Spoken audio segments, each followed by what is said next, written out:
வேதத்தை சொல்லப்பட்ட ப்ராஃபசிஸ் நிறைவேற போகிறது. அதனால் அது வழி தான் இந்த படை வீரர்கள்லாம் வருவாங்க, தேவனோட சண்டை போடுறதுக்காக வருவாங்க. இது பின்னால் படிக்கலாம். இது நம்ம முதல்ல இருக்கிறோம். இப்போ இந்த 6 உண்டான கதையை படிச்சுட்ருக்குறோம். இப்போ 4ஆம் ஆட்டுக்கு ஐப்ராத் என்று பெயர். இதை 15வது வசனமா, தேவனாகிய கர்த்தர் மனுஷனை ஏதேன் தோட்டத்தில் அழைத்து கொண்டு வந்து அது கூப்பிட்டு அந்த கையை பிடிச்சிட்டு கூப்பிட்டாரு, மகனே வா உள்ள. இப்போ எங்கேயாவது கம்பெனியில் வேலைக்கு போனால் அப்படி தானே கூப்பிட்டு வருவாங்க.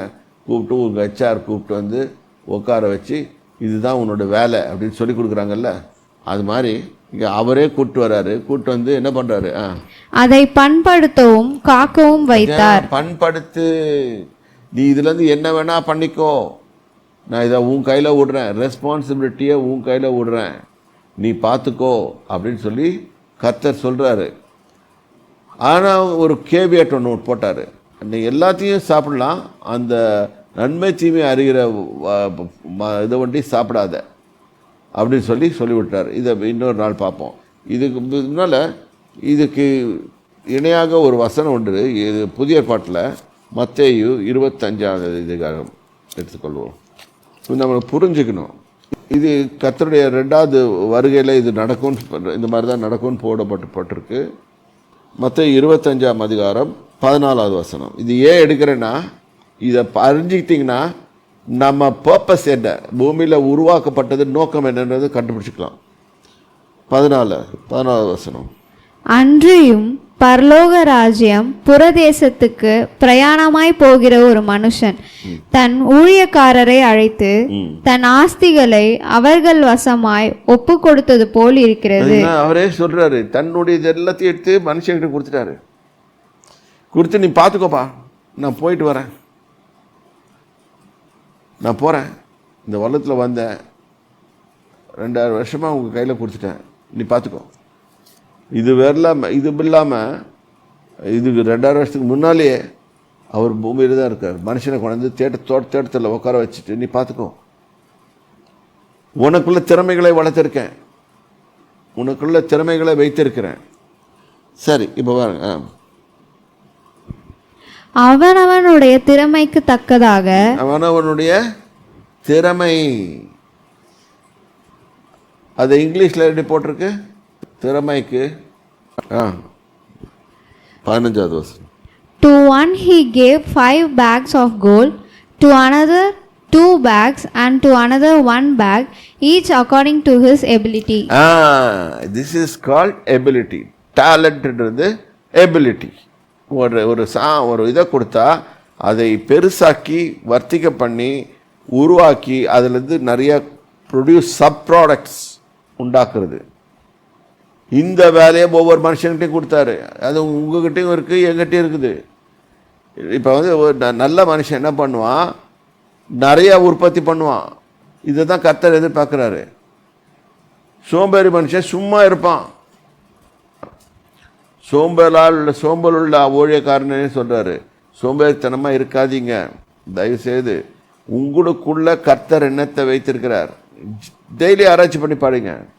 That's one of the reasons we are studying. இப்போ போய் காலேஜுக்கு எதுக்கு படிக்கிறோன்னா, நம்ம ஊரில் ஸ்டடீஸே தப்பாக சொல்லி கொடுக்குறாங்க. எப்படின்னா, நீ போய் படிக்கணும், ஸ்கூல் படிக்கணும், காலேஜ் படிக்கணும், அப்புறம் இது படிக்கணும், இது படித்தோன்னே வேலை பண்ணணும், அப்புறம் கல்யாணம் பண்ணணும், அப்புறம் no come on think a lot.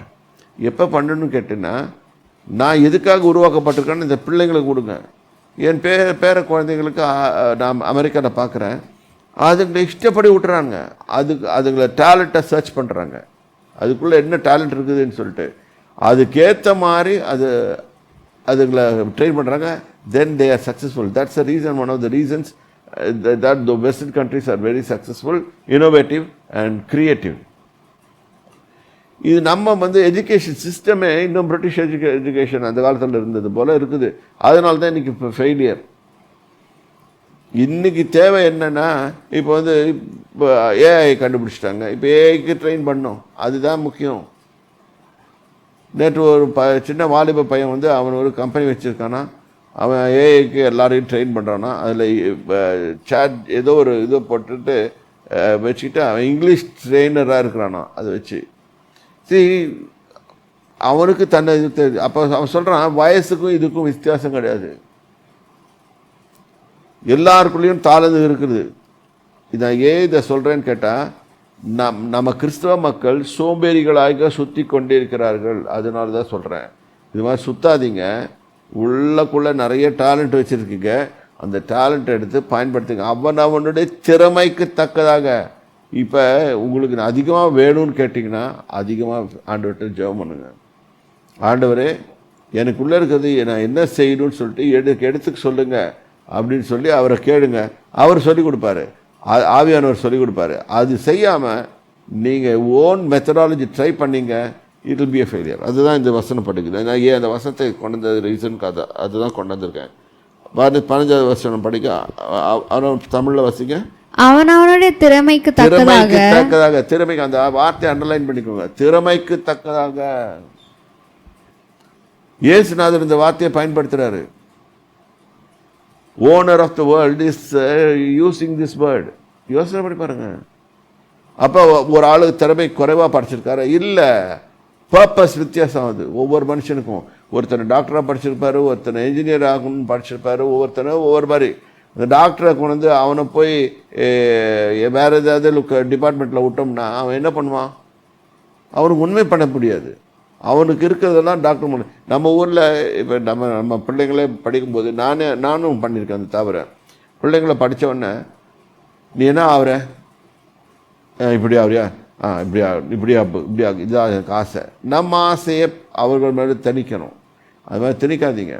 கர்த்தர் அவங்களுக்குன்னு ஒரு இதை பண்ணி தான் வச்சுருப்பார். அதில் தான் சொல்கிறேன், அவர் தகப்பன், அவர்களுக்கு பிள்ளைகளுக்கு தகப்பன், அவருக்கு தெரியும் எப்படி என்ன செய்யணும்னு சொல்லிட்டு. இப்போ திறமைக்கு தக்கதாக ஒருவனிடத்தில் 5 தாளந்தும், ஒருவரிடத்தில் 2 தாளந்தும், ஒருவனிடத்தில் 1 தாளந்து. ஏன் அவங்ககிட்ட 1 தாளந்து இருக்கிறவங்ககிட்ட 5 தாளந்து கொடுக்கல? ஏன்னா அதுக்கு திறமை இல்லை, யூஸ்லெஸ்ன்னு தெரியும். கேட்கவே கொடுமையாக இருக்குல்ல. என்னடா ஆண்டவரே பச்சைபாதம் இல்லாத தேவன் இப்படி பார்க்குறாரேன்னு. இல்லை, அவனுக்கு அவ்வளோதான், அவனால் செய்ய முடியாதுன்னு தெரியும். சில பேர் சாப்பிட்டு தூங்குவாங்க, இதுதான் செய்ய முடியும், அவங்களால தெரியும். சீக்கிரம் அவங்கள கூட்டிக்கு போகிறது நல்லது, பூமிக்கும் பாரம் இல்லாமல்.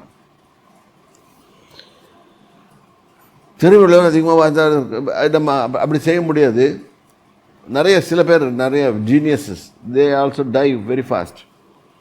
எனிவே இதை பாருங்கள், 5 தாளந்தும் ஒரு இடத்துல 2 தாளந்தும். இது மறக்காதுங்க. இதுவும் ஜெனசிஸ் 2ஆம் அதிகாரத்தில் பார்த்தீங்கன்னா அங்கே தோட்டத்தில் கொண்டு வந்து அங்கே வைக்கிறாரு, வச்சுட்டு நீ பார்த்துக்கொண்டாரு. அதாவது இதுதான் என்னோட இதை நான் உனக்கு கொடுக்குறேன், நீ இதை ஃபுல்லாக பார்த்துக்கோ. கொஞ்சத்தில் உண்மையுள்ளவனாக இருந்தால் அநேகத்தின் மீது அதிகாரி வைப்பேன்னு ஒரு வசனம் சொல்லும். அது ஏன் சொல்லுதுன்னு சொன்னீங்கன்னா, if you don't know the responsibility here you இப்போ கரண்ட் டைமில் if you don't know what is your responsibility at the age of 18, you will never know your responsibility at the age of 50. You will never know when you become 60, you become a old person, what is your responsibility தெரியாது. அது உள்ளக்குள்ள பத்திக்கிட்டு எரியும் உங்களுக்குள்ள.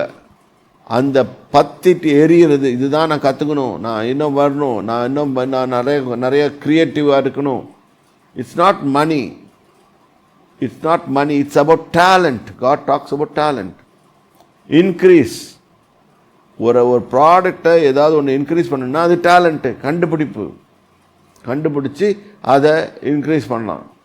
சரி, இப்போ பாருங்கள் 16. 5 தாளந்தை வாங்கினவன் போய் அவைகளை கொண்டு வியாபாரம் பண்ணி பிஸ்னஸ் பண்ணி, நல்லா கவனிங்க, நல்ல பிஸ்னஸ் பண்ணுறான். வேறு 5 தாளந்தை சம்பாதித்தான். அதாவது என்ன பண்றான், 5 தாளந்தை கொடுத்தவன் வேறொரு 5 தாளந்தை சம்பாதிக்கிறான். அதாவது 100% ஈல்டு இருக்குது அவங்ககிட்ட. நாங்கள் பிஸ்னஸ் நான் ஒரு பிஸ்னஸ்காரன் நான் இருந்தேன், அதனால் பிஸ்னஸை பற்றி நான் ரொம்ப பார்ப்போம். யார் ஈல்டு பண்ணுவா, ரொம்ப யார் ப்ரொடியூஸ் பண்ணுவா மோர், அவங்களுக்கு அதிகமாக கொடுக்கப்படும். இது லா, நேச்சுரல் லா. இதுக்கு ஆண்டவர் நியமிக்கப்பட்டது. ரைட்டு. அடுத்த வசனம். அப்படியே 2 தாலந்தை வாங்கினவனும் வேறு 2 தாலந்தை சம்பாதித்தான். அவன் எல்லாருமே வேலை செய்கிறாங்க. வேலை செய்து வேற ஒரு 2 தாலந்தை சம்பாதிக்கிறான். 1 தாலந்தை வாங்கினவனோ போய் நிலத்தை தோண்டி தன் எஜமானுடைய பணத்தை புதைத்து வைத்தான். பார்த்தீங்களா, இன்னைக்கு இந்த பணம் இல்லாது இட்ஸ் a டேலண்ட். இதை புதைத்து வைக்கிறது. இன்னைக்கு நிறைய கிறிஸ்தவர்கள் இப்படி தான் உட்காந்துருக்காங்க. நான் ஏன் வேலை செய்யணும்? கர்த்தர் எலியாவுக்கு போஷித்த மாதிரி காகத்தை கொண்டு போஷிப்பாருன்னு சொல்லிட்டு உட்காந்துட்டு இருக்குது, சும்மா உட்காந்துட்டு இருக்கிறது. This is wrong. எலியாவுக்குன்னு ஒரு இது இருந்துச்சு. அவர் செய்த மாதிரி நம்ம செய்ய முடியாது. அவருடைய காலிங்கே வேற, சாமுவேலோட காலிங் வேற, ஒவ்வொருத்தரோட காலிங் வேற, உன்னோட காலிங் வேற. What is your calling? What is the purpose you have been created? நான் எதுக்காக உருவாக்கப்பட்டேன் ஆண்டவர்கிட்ட ஒரு நாளாவது கேட்டிருக்கோமா? இது வரைக்கும் சொல்லிக் கொடுக்கல, யாரும் சொல்லிக் கொடுக்க மாட்டாங்க. போய் கேளுங்க. Lord, for what you have created me? What is the purpose of me? why you have sent me into the earth? What you expect me to do? நான் எனக்கு கொடுத்துருக்கிற இந்த வயசில் நான் என்ன பண்ணணும்? நான் இன்னும் கொஞ்சம் சம்பாதிச்சுட்டு வந்து உங்களுக்கு காமிக்கணுமா? எப்படி எந்தெந்த மெட்டீரியலை காமிக்கணும் அப்படின்னு கேளுங்க.